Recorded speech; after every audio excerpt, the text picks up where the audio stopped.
Welcome to the Airgun Show. The way the weeks fall this November means we've actually got an extra third episode this month.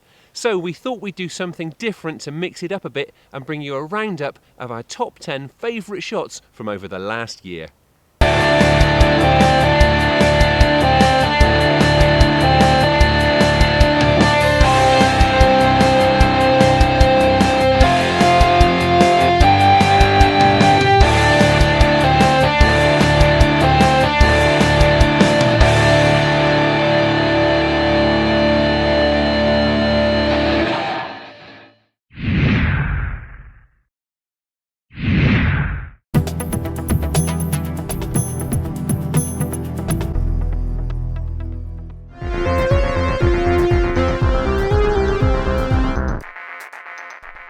Right, let's kick off these top 10 shots. Our ratting episodes always go down very well, and this first clip from almost a year ago has already had more than 11 million views. It really is exceptional because these rats were out during broad daylight. And it's not long before another one creeps out. I need to move the trigger stick to get onto it, but the rat isn't spooked at all. It's amazing to see them behaving so confidently in broad daylight.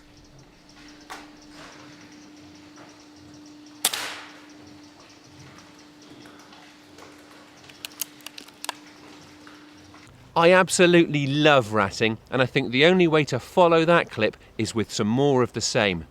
Once again, these rats are unusually out by day, which made easy work for the day-state red wolf. Pretty soon, 2 more rats creep out in search of easy pickings.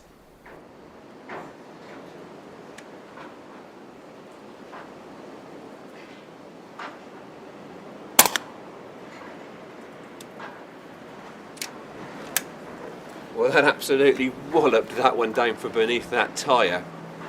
And there was actually another one peeping out. It darted away, no doubt at the sound of the impacting pellet, but hopefully it'll be out for another look soon. Right, more from the farmyard again, but this time something a little bit different. Our spring gun episodes always go down very well, so let's catch up with Andy Watkins as he shows how it's done with the Walther LGU. Well, just round this wall to the right there's a couple of doves sat on one of the pillars, so I'm going to head round, I'm going to sneak underneath this bit of a gate and then use the bars on the other side as a rest and hopefully drop it.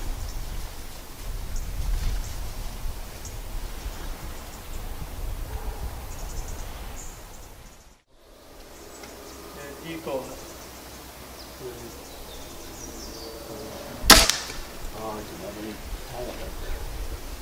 We're on the farmyard again now, and this time it's back to me. I'm on the scope cam and I'm desperate to redeem myself after missing an absolute sitter in front of the camera. The wait between shots is getting noticeably longer as the birds back away, but I do eventually get a chance to redeem myself for that last miss, which I pulled away to the right. Hopefully I can do a better job with the scope cam this time.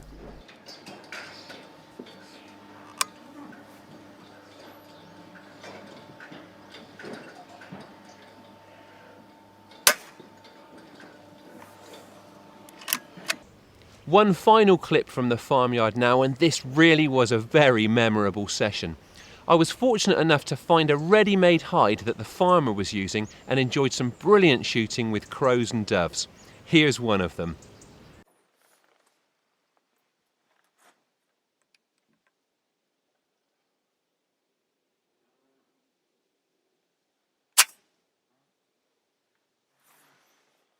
We don't have a lot of magpie kills on the show, and that's mostly because with corvids being so crafty, it's not easy to catch up with them when you've got a cameraman in tow.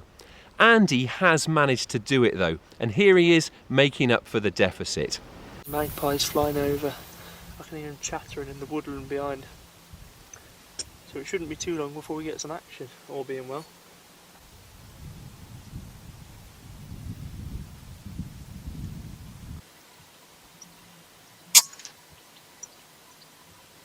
Well, that's one magpie on the ground. I'm going to sit tight, I'm not going to pick it because quite often with corvids, if one goes down they'll go into a bit of a frenzy. Looks like another one to come in.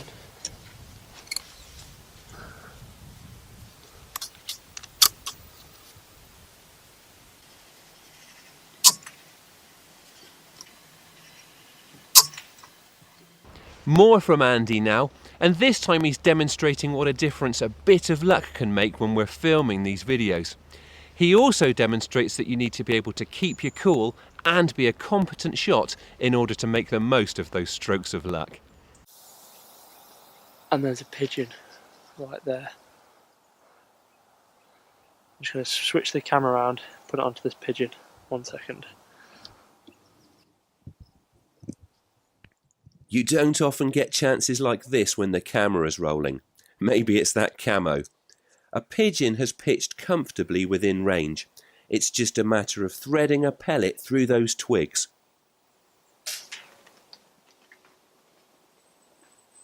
Andy there, not only managing to bag an unexpected pigeon, but also managing to find a route through the twigs for his pellet in order to make that clean kill.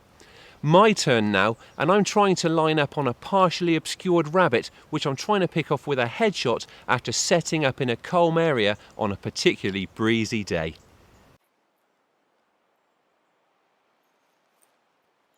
This one's a trickier shot, but as you can see through the scope, the wind really isn't a problem.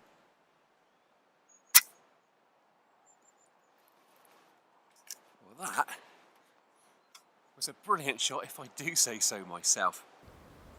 Another rabbiting session now, and this time it's in the dark. I'm kitted out with night vision and I've got a rabbit in my sights. I just need it to settle down and present me with that clear headshot.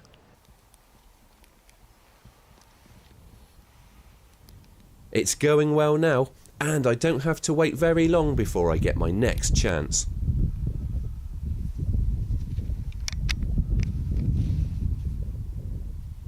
And there's not just one rabbit, but two. All I need to do now is get steady and wait until I get a decent shot.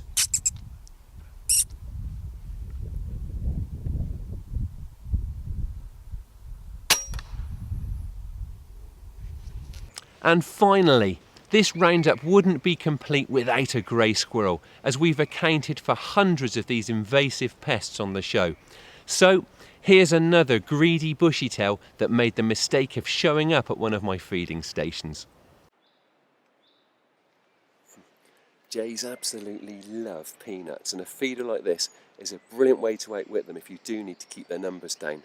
We have shot a few here in these woods in the past, but this year the keeper and I have decided that we've got them down to a sensible level, so we're going to leave off of them for a while. The nest-robbing jays may be enjoying a ceasefire, but that's not an option for the grey squirrels. This introduced species has had a serious negative impact on indigenous wildlife, so it's a zero-tolerance policy for them.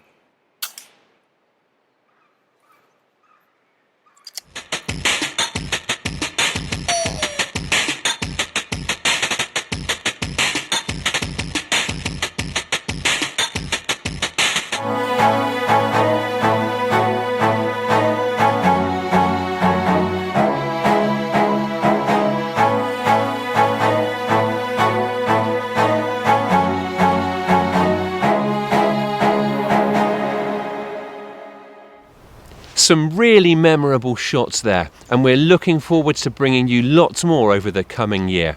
Now, it's the Airgun Show news. This is the Airgun Show news.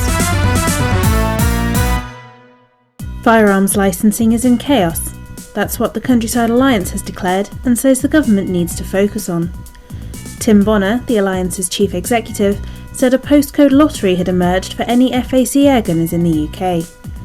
He said those applying for firearms licences are treated in an entirely different way depending on the GP they are registered with and which police force area they live in. This is simply not acceptable. The road to the 2020 Olympics continues. Now, British Shooting has published its selection policies determining which airgunners will represent Great Britain at major events. As always, athletes need to meet a minimum consideration score before they can be selected. Then, the panel makes its picks based on performance at significant domestic and international events and performance trajectory. Selected athletes get to go to the World Cups and European Championships this year and potentially win an Olympic quota place. Staying with international shooting, don't miss the ISSF's presidential election tomorrow. It's a controversial election, with preferred candidate Vladimir Lysin going up against rebel Luciano Rossi, who was previously suspended from the ISSF after he ran a prominent campaign against the introduction of the mixed team events. Things have got so heated, Rossi says he's even had death threats against him. And finally, with 5 months to go until the Northern Shooting Show, they've announced a major exhibitor.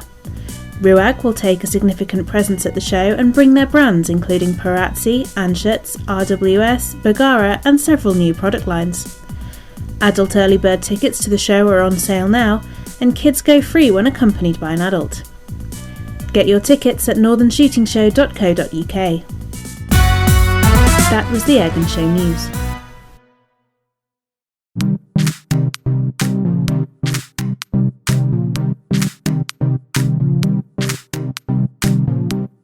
I've really enjoyed looking back over those outings, and I hope you have too. That's all for this week, but we'll be back again in a fortnight with our usual format of a hunting package and review. Thank you for watching, and please don't forget to like us on Facebook and follow us on Twitter. And if you aren't already a member of the BASC, it's time you joined the organisation that works to promote and protect your sport.